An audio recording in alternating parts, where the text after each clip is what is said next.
20146. That is your SMS line at Metropol TVKE across all your social media platforms. Hashtag Business AM. You're watching Metropol Television. My name is Simba Elijah Charles Kiage. Welcome to your official economic review.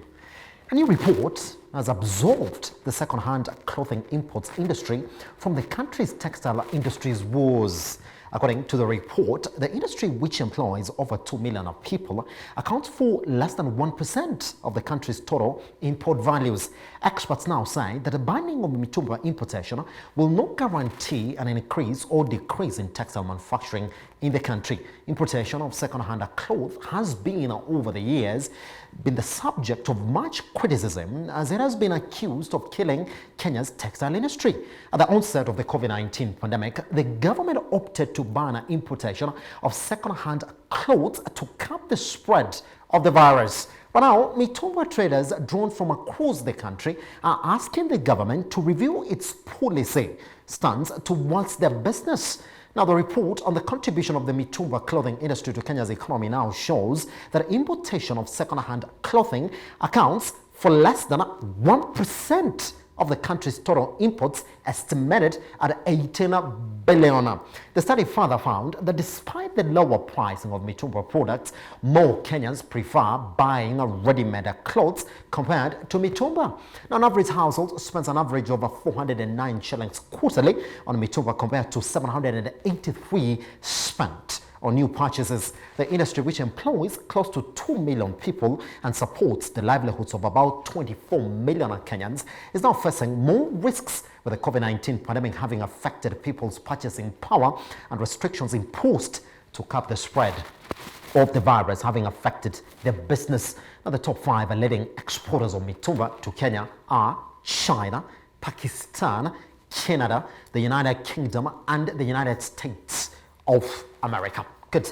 Let's look at that trend of importation of second-hand clothing into the country before we introduce our guest this morning. And you can actually see, in terms of quantity, again, from 2018 to 2019, that's exactly where we stand. And we do know that in 2020, you do expect to also see that bit of a fall, because we did go through that period when the country has stopped that importation of mitumba into the country over fears that it would lead to the spread of the COVID-19 pandemic. All right, let's look at value as well, which would again correspond to that quantity as well. All right, this morning, joining us just to understand whether indeed we can absolve the importation of mitumba clothes into the country from the facts or the rules of the textile industry into the country. We're joined by Ajula Shah, CEO, Kenya Shirts Manufacturing Corporation Limited. Shah, good morning, sir. Simba, good morning to you, everybody. Happy to have you around. I would like to ask you like this. Do you agree to the findings of this report? You see, the findings do not tell the full story.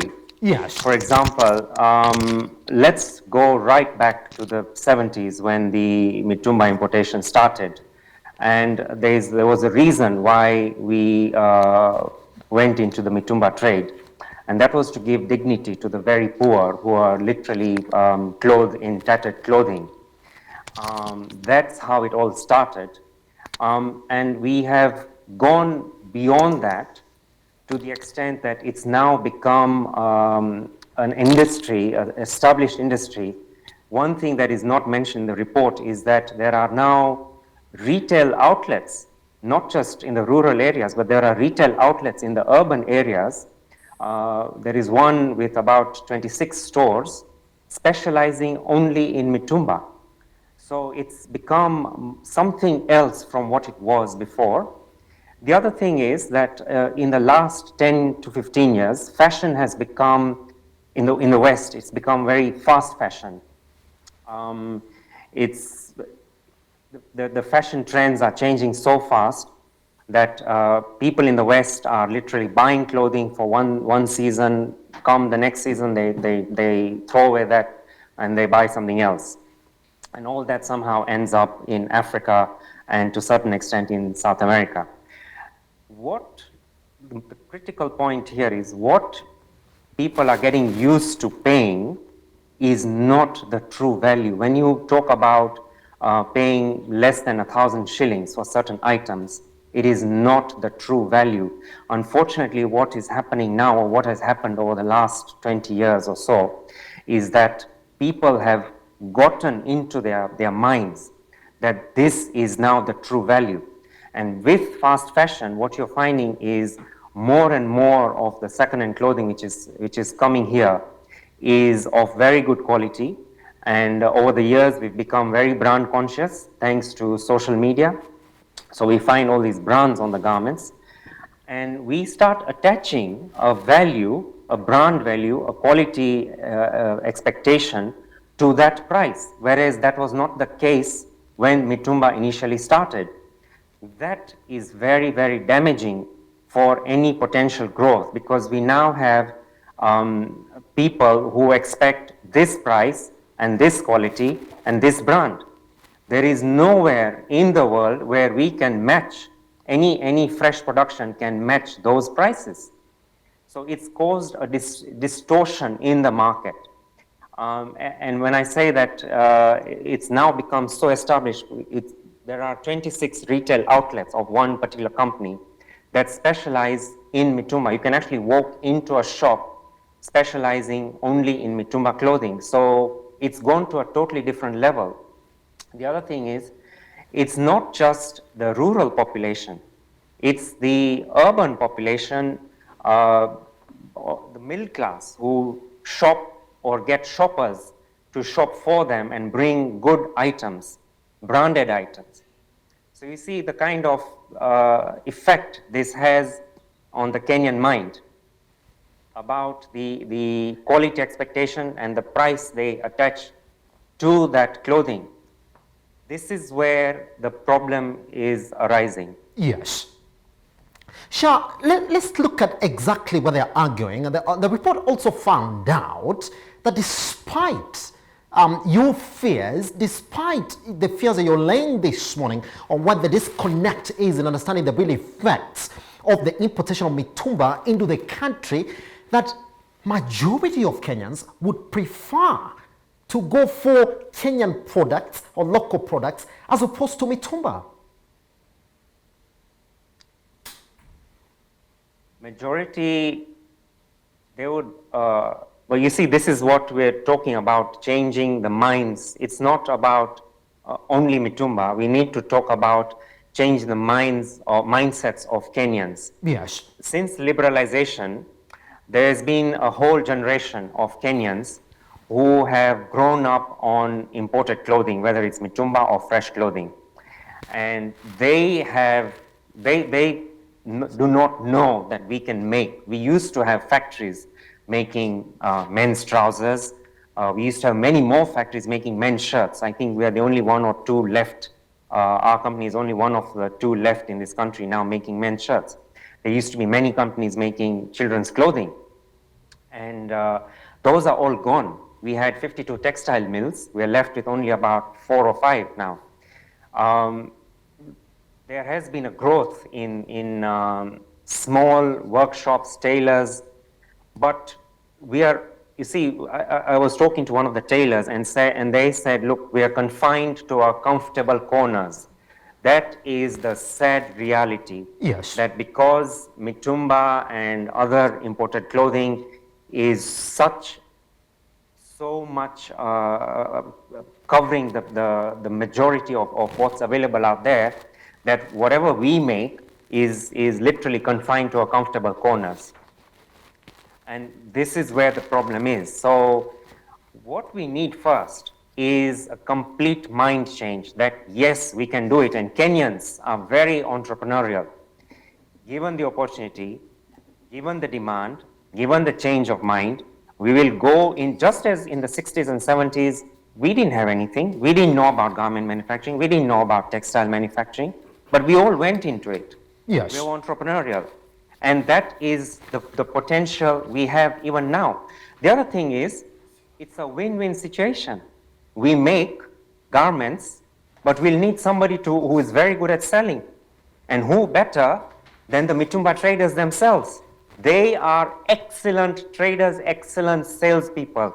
So we actually need them to kind of also change their thinking, and maybe some of them, slowly the move starts towards more local procurement, Yes. and putting that out in the market. Yeah, So it's a win-win situation. I'm sorry to cut you short. So are you saying that there are fears about how the majority of people who are already employed in this value chain? Are we saying that we can slowly to start shift them to the local value chain? Is that what you're saying? Yes, we recognize that the Mitumba traders have excellent skills in selling. Yes. So it's just a matter of changing minds and changing your sourcing. It doesn't happen overnight, it happens slowly, but nobody is going to go out of business as such. Yes. We just, economies evolve. Like last year, Kenya, not a single Kenyan company made the COVID PPEs. We didn't make masks, but in 1 or 2 months, we were making PPEs, we were making masks.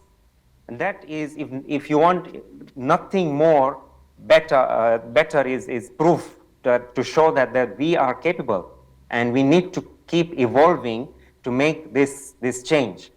Now, if I may just say that if you look at the Asian countries like India, China, Bangladesh, Vietnam, they have far greater populations than us. They have huge garment industries. They do not consume second-hand clothing. They might import it, refurbish, as it were, and ship it out. But the majority of the population over there, or the whole population, still wears what they make fresh. So those are excellent examples for us to follow.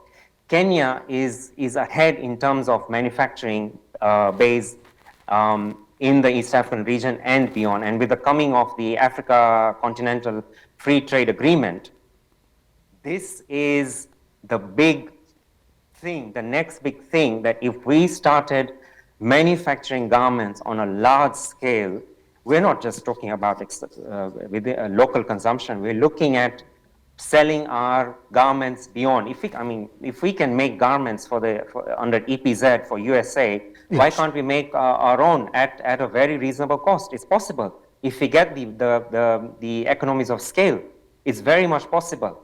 So there is a huge potential out there, and we need to start making this shift. It doesn't happen overnight, but it happens, Simba, with you, with me, all of us asking, I need a shirt. Is this shirt made in Kenya? Where can I find a shirt made in Kenya? I need a pair of chino pants. Where can I find a pair of chino pants? I need a pair of socks. There's a company now starting to make fancy socks. There's a company now starting to make very nice shoes, fancy, sneakers and things like that. Yes. So it's very much possible. 45 seconds, if you may, Shah, because we're running out of time for our part this morning. Do you feel that there is this will for the government to make sure that the local textile industry can actually sustain the local demand? Because that is where the conversation point is. 45 seconds, Shah. Absolutely. The government has been listening to us. We've been talking to the government. We've been engaging the government. There is very much a will, and let's not forget how much the government has invested in Rivertex to revive it. But beyond the government, look at ourselves. How many youths do we have? Where are they all going to go and find jobs? And my God, they are so resourceful. They are so social media savvy. They are into fashion, and they are very much capable of driving this agenda forward. You give them a chance, and they will take this forward. This is where our future lies. We just need to make an enabling environment. We need to change our mindsets. We need to ask for more locally produced goods. We need to break away from this false attachment of a very unrealistic price to the quality and the brands. We need help with creating our own brands. pretty much. Shah, that's the CEO, Kenya Shut Manufacturing Corporation Limited. Thank you very much for joining us here on A Business AM. You've been quite invaluable, sir. Thank you. All right, let's move on to the next issue that we have for you this morning. But the National Assembly's Budget and Appropriations Committee has given its recommendations on the Budget Policy Statement 2021-2022 proposed by the National Treasury early this year. Now, top among the recommendations it has tabled is that the National Treasury revise its revenue collection target for 2021-2022 fiscal year to no less than 2 trillion shillings. Now, according to the Budget Committee, the Kenya Revenue Authority should be tasked to collect at least 1.7 trillion shillings in the next fiscal year. Now, the Budget Committee also wants National Treasury to develop a policy to enable the reduction of unproductive and non-targeted tax waivers and tax breaks to protect revenue.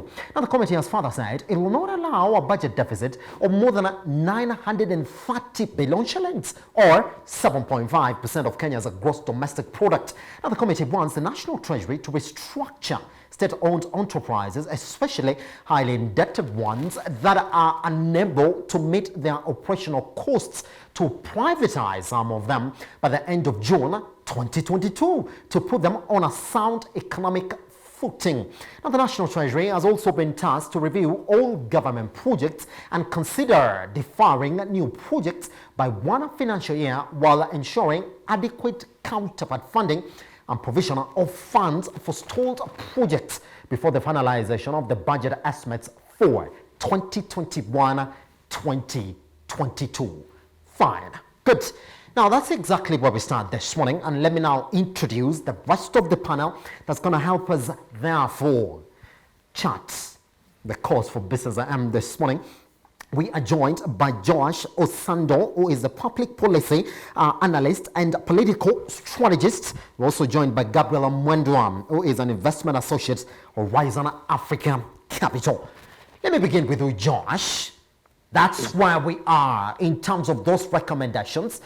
Somebody's going to ask you, how effective are the proposals of the Budget Committee in helping Kenya manage its debt crisis? Thank you, Simba. I think these recommendations by the Budget Committee are testament enough that the debt issue, the cows have come home to roost. The problem with the situation where we are is that for the next 5 years, we project that we'll need about 800 billion every year to service our debt. Yes. However, even as much as they give these recommendations, one can't help but wonder whether some of these targets are realistic in the first place. I mean, progressively over the last few years, we've seen the KRA fall short significantly in meeting the revenue targets. So to increase that further is one can't help but wonder how realistic that is. Secondly, when you look at KRA, I wish the Budget Committee would have worked in tandem with, I think it's a National Planning Committee, to really look at the capacity issues at KRA, because I think there has to be a serious relook at the capacity of the KRA and whether KRA, as is designed now, has a capacity to collect revenue, or whether that capacity can be enhanced further. And I'll give you a small example. When the National Planning Committee went around, they found that, for example, in Namanga, which is a much smaller revenue collection point than Malaba. Yes. Namanga collected about 4 billion shillings. That's a period 2019-2020, while Malaba collected 2 billion. And the explanation for that difference is that the Namanga border has scanners and the Malaba border doesn't have scanners. So just that shows you that there are serious capacity issues within KRA that might be responsible for the inability to meet revenue targets. On to the proposal about privatization of some of the state-owned enterprises. Yes. And this is pretty interesting because the reason we had an expansion of state-owned enterprises in Kenya, it is a legacy of the post-colonial Kenyanization project. And that legacy was informed by the political thinking that if you leave this as a free-for-all, then you'll have interest, some of which will be foreign, coming in. So it's a political motive that was informed by fear and perhaps anticipation of foreign interests. And so fast forward to 2020, I don't think we've dropped the thinking of the political thinking that surrounds state-owned enterprises. The Privatization Commission, as I think you mentioned in your write-up, has performed dismally. I mean, in 10 years of its existence, only one enterprise has been successfully privatized. That is Kwal, Kenya Wine Agencies. Yes. Now, when you're talking about these pending privatizations from Consolidated Bank, Kenya Meat Commission, we have the sugar companies, we have East Africa Portland Cement. What is interesting is, as of last year, this is an organization that had only 2 board members. We had the former Funyula MP Paul Otuoma and as chairman and another board member. Remember that the president had decreed public organizations law that requires that for a board to have quorum, then it has to have at least 4 board members. So that begins to bring a question of, is there political will really for this privatization to happen? And perhaps a lack of political will is informed. I mean, when you look at it, if you're looking at an organization like Consolidated Bank, you're talking of about 9 board members and a chairman. That in and of itself is 9 positions that you can dish out after an election, say to election losers, or just before an election to gain support. So I think when it comes to the privatization issue, I think Parliament is being a bit too ambitious by making those proposals. I don't think by 2022 that will be possible. Number one, because the political will, I think, is absent. And number 2, because I think the administrative costs are too high and the process itself is too long and complicated. Very much. All right, Gabriel, to you this morning. And this is coming at a time when Okuri Yatani went back to the House seeking for a debt ceiling increase. Some analysts put it at 12B, that will be what will be healthy now. But now, the committee is telling him, we are not going to allow budget deficit of more than 930B. You also feel that this is the best way now for our country to manage its debt? Thank you for the question, Simba. And I think we touched on this last week, and I made the very exact recommendation that whatever cap they come with should be based on the deficit. Yes. And I remember what I told you is that despite whatever outcome we end up with from Parliament, there is going to be some truthful and intellectual discussions, and this is one of them. I doubt it's what will be passed because it doesn't work for the government, but it's actually a very good move by the parliamentary committee. Reason being, when you cap the deficit, because this deficit is what increases the annual debt. Yes. At 930, it's reasonable because currently it's slightly over 800 million. So that means, you know, when you factor in growth here and there, in the next 3 years, we should be well above 930. So the cap does make sense. What I'm worried about is the option to put it as a percentage of GDP at 7.5, because one, that is way above what is actually recommended at 7.5. I mean, we should be targeting a way lower percentage of GDP, because remember, like we've seen in the past years, GDP has been growing strongly, while actually the tax revenue has lagged behind and expenses are increasing. So that poses a danger, but there's some level of intelligent discussions being held. Whatever the Treasury was recommending was very bad. This is more a very much sober recommendation from the parliamentary committees on this. Now, the only question I'd have for them is on the tax revenue, because you see, and I told you this is IMF talk. Yes. I did mention this to you that, you know, chasing tax revenue by increasing tax rates, scrapping tax incentives, all those were well thought things that now you just say we are going to scrap because all of a sudden we need to raise money. And you actually create more incentive for tax avoidance and evasion. What I can assure you, for example, is you will see a big uptake of tax revenue this year, not because of recovery from COVID, but because of the policy that KRA introduced, the voluntary tax disclosures. Yes. You'll see a lot of people are, okay, if I'm going to be forgiven penalties and fines, I can actually go and file. Let me go and pay this principal. People are not scared about paying taxes. People are just questioning, what is reasonable and what is unreasonable. You cannot tax people to the point they cannot actually undertake their business activities. Yes. So that's the danger that Parliament, whatever they're trying to propose, poses. And I think the KRA is working hard. They should try and cap any corruption happening on that side, because, like we say, in this government, there's corruption. So there must be some loopholes happening. They can tie on those. They might not even have to come back to the basic consumer to increase different tax rates. But kudos to Parliament for starting where they've started. I doubt it's where we'll end up, but kudos to them for that. All right, Josh, good. I mean, they look like some of them are workable. Some of them are not really that workable from where you're sitting this morning. But look at that. When they're saying, well, that you must find the monies for this project before you can finalize your books for 2021, 2022. And now it looks as if the attorney is not going to get his way in increasing that debt ceiling.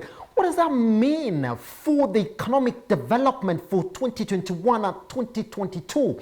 Is it going to be summarized as a correction year where nothing much is happening within the government? I think nothing much has been happening for the last two years. I mean, would it would be particularly new. Would the attorney not tell you, wow, we've been dishing money for development projects? I mean, yes, but even people who are in the construction sector, for example, will tell you that there's been a serious slowdown in monies coming from government into that sector. Yes. So I think it will be an extension of what has been happening. It will be definitely be worse. But I think what it will also do, it forces government to begin to be honest with itself. Because I think the reason we landed here is that we had a legacy of dishonesty, both in the Parliamentary Budget Committee, not telling the Kenyans the truth about what the situation really is, and at Treasury. I think now you have a situation where at least one party is being honest, and you can see that with the recommendations from the Budget Committee. Yes. And so it's not a coalition of liars, so to speak. So that forces then the Treasury to really begin to look at government expenditure and public expenditure, and in particular recurrent expenditure. Yes. Because if you save on recurrent expenditure, then you have more monies available for development expenditure. And it's a sad reality that I think government spends, particularly in the recurrent expenditure, spends wastefully. And if you ask me, that is where most of the pilferage happens. I mean, the conventional thinking is that pilferage and wastage happens through development projects. But personally, I think the bane of the matter is in the recurrent expenditure. And so I think Yatani and his team now really have to sit down and look at recurrent expenditure and begin to think of innovative ways to save money in order to avail money. Because clearly now Parliament is not dancing at the whims of Treasury, as that was the case a while back. And I remember at some point, Moses Kuria, who was then a member of the Budget Committee, actually offered an apology to Kenyans because he said, we have failed Kenyans because we didn't hold the Treasury to account. And so this is a good step that we are seeing, that this new Budget Committee, I think most of the members are, or some of the members are, or at least its leadership is new. And you're seeing that there's evidence that they're a bit more honest and a bit more willing to hold Treasury accountable. Pretty much. Gentlemen, I beg that we take a little break. Once we come back though, Gabriel, in just a minute, once we come back, Kare looks as if they've been given a lesser job. But is there any indication that with the scrapping of these tax breaks and tax reprieves that we're talking about, that now for the very first time in a long time, they might actually get to hit this lesser target once we come back here on a business. My name is Simba Elijah Charles here again.